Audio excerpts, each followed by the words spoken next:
يا أيها المزمل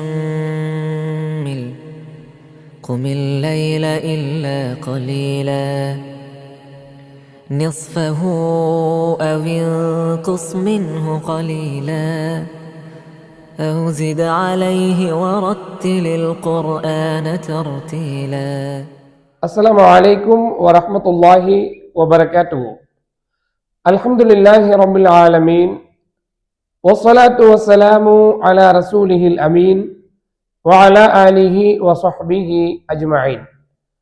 திருக்குர்ஆனை அழகுற அதன் ஓசை நயத்தோடு ஓத வேண்டும் என்று ஆசைப்படுகிற நல்ல உள்ளங்களே, இதோ உங்களுக்காக இந்த காணொளியை நாம் கொண்டு வருகிறோம்.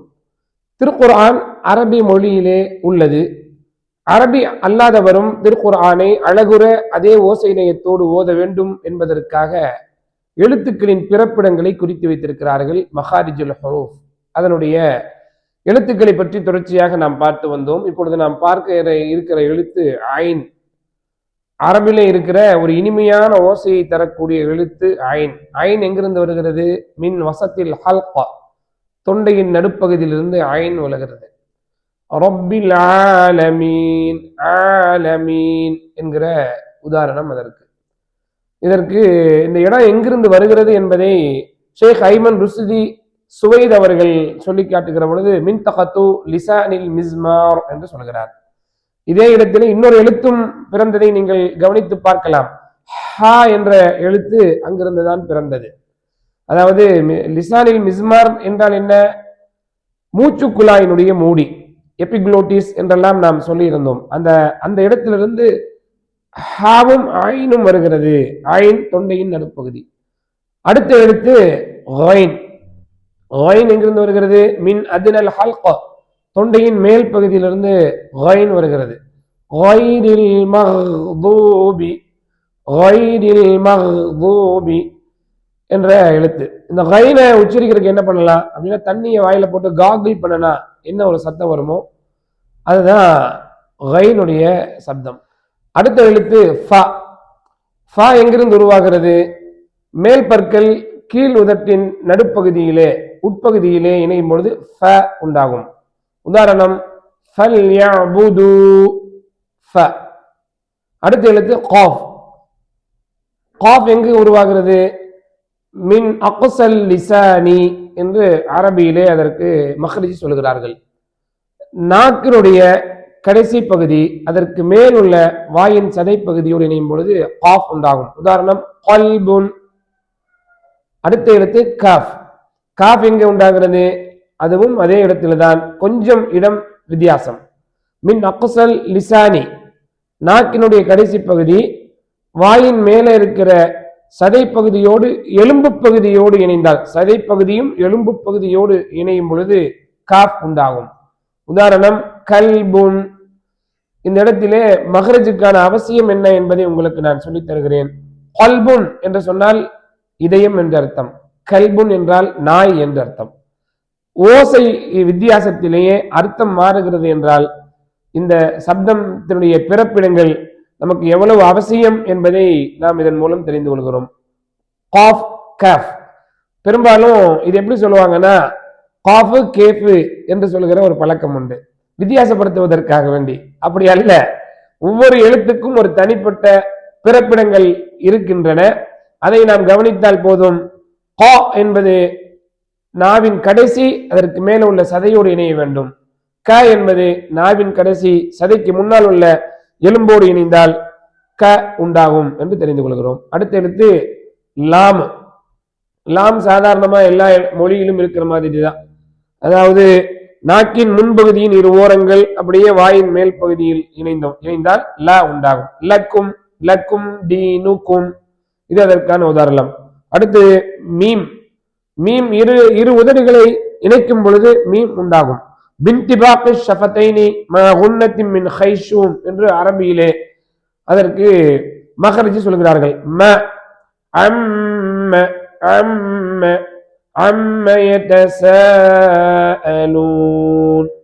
மீமுடைய மஹ்ரஜ். இதுல கவனிக்க வேண்டியது என்னன்னா, மீமுடைய மஹ்ரஜ் பிறப்பிடமும் மீமுக்கு இருக்கிறது. இன்னொன்று குன்னத்தும் மின் ஹைஷூம், மூக்கந்தண்டு ஒளியும் மீமுக்கு உண்டு. மூக்கை அடைத்துக் கொண்டு மீமை சொல்ல முடியாது.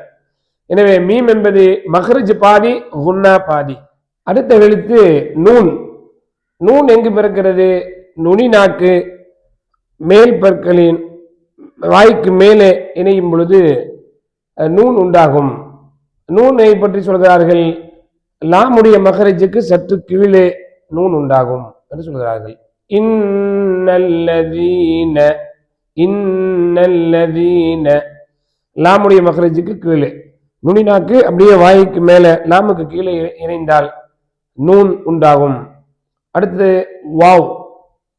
வாவ் எப்படி உண்டாகும் என்றால் இரு உதடுகளை குவிக்கணும், முன் குவித்தால் வாவ் உண்டாகும்.